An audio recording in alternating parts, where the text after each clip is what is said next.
Today we're going to talk about Wheel of Fortune. Now this is one of the core events in Rise of Kingdoms, one of the first events, and we already talked about Wheel of Fortune at least a couple times in this channel, and mostly how to get the best out of it. But now I think the question is in 2025, we should be asking ourselves, is it even worth spending our gems for Wheel of Fortune or not? Without further ado, let's go. Spartans!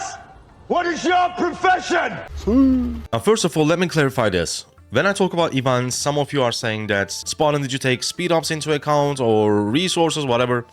I don't do that. I don't take them into account. Maybe I should. However, what I believe is that we are playing certain events for certain things, right? For example, Wheel of Fortune, we are playing it mainly for sculptures. Yes, those are extra bonuses, but the main thing that we want to get out of it is the sculptures. Or if we are playing Holy Nice Treasure, I'm really not looking for epic blueprints or speed ups or whatever. I'm looking for legendary blueprints and materials, that's it. And because of that, when it comes to Wheel of Fortune, I only think about sculptures, right? The sculpture value. There are two ways, we discussed it many times, to get the best out of your Wheel of Fortune spins. It is either going for 10 or all the way to 100.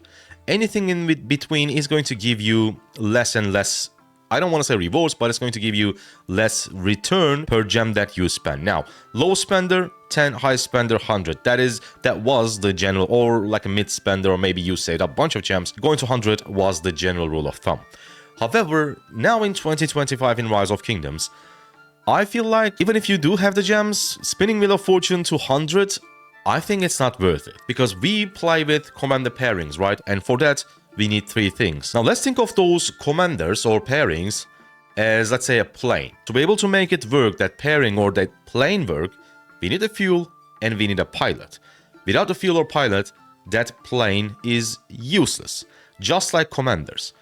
Even if you have the best commanders in the game, if you don't have the fuel, let's say that is your equipment, and if you don't have the pilot, and let's say that's your armaments, those commanders, that pairing is going to be useless.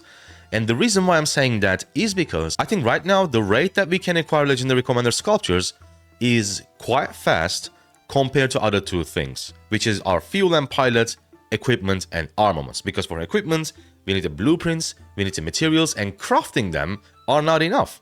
You need to work on your special talents, you need to work on your iconic tiers, and armaments, they are even worse because it's almost purely based on luck. Yes, there are some PD systems, but the main thing is you need to spend a lot of time in the game to get those top tier equipment and armaments. And guess what?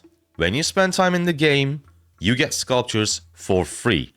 Not just from VIP, this is one of the main sources for sculptures, but you get it from events like Heart's Desire, you get it from Karak Ceremony, you get it from the 7k gem events. Yes, you also get some materials, sometimes blueprints from various events.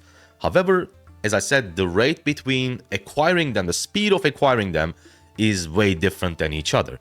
And because of that reason, I think for most players, even though you saved up the gems, let's say you wanted to go for 100, right? I think you should save them for other things, whether it's your VIP. If you have not unlocked T5, go for T5. And you can save them for some armament events, but I don't really like them again because of the pure luck-based things. And also the main thing is going to be the equipment, because there is a team or a rule between high spenders in Rise of Kingdoms. And that is, if you're spending money in the game, gem spending goes into the equipment and money spending goes into the armaments. That is the rule, and as you can see, there is nothing that goes into sculptures. And of course, there is a reason for that, because you get your pairings, you expertise your commanders, but you are going to have like a bunch of extra expertise commanders, but you won't have the enough equipment or enough armaments to make those commanders or make those pairings work. And that's why I think for majority of players, going to 100, not worth it. Who should go to 100? Probably like if you're a, I don't know, like a Veil or a Kraken, whatever you want to call it. Yes, you can go to 100, because what we are trying to do, majority of the players, or I should say regular players, we are trying to get a commander that is really versatile, that is really good for a lot of different things. But as a high spender, as a Kraken, what you are trying to achieve is to have the absolute best commander for every single scenario. And because of that, your roster needs to be super, like you need to expand your roster pretty wildly so that you can have pretty much the best commander, the best in-slot commander for every scenario, every occasion.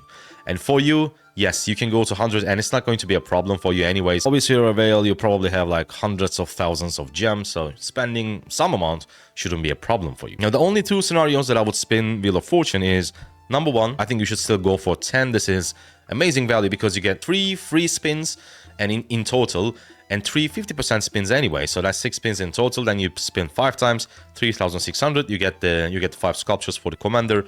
And if you get something extra during those 10 spins, that is great. That's one thing. And another thing is, if you are spending, if you're low spender, mid spender, somewhere between low to mid spender, so you're basically, what I'm trying to say is, you are purchasing the Writer of History bundle, which costs $5 and gives you 10 sculptures in return. And for that purpose, you should spin again. Let's say I have no business left with any infantry commanders. I have Liuche expertise, Guan, whatever. It doesn't matter. Like, I'm not trying to work on another infantry commander. But hypothetically, let's say I have not summoned William Wallace. Then I'm going to select William Wallace and spin the wheel again, always to 10, so that I can summon him, trigger the Writer of History bundle, spend $5, and in return get 10 sculptures. But I think what I would do is, I wouldn't actually spend 3,600 gems. I would only do like 3 spins or maybe the 50% and slowly work on summoning him over the course of time. Hope you guys liked it, hope you guys enjoyed it. Subscribe for more Rise of Kingdoms videos. I see you on the next one. Thank you for watching. Goodbye.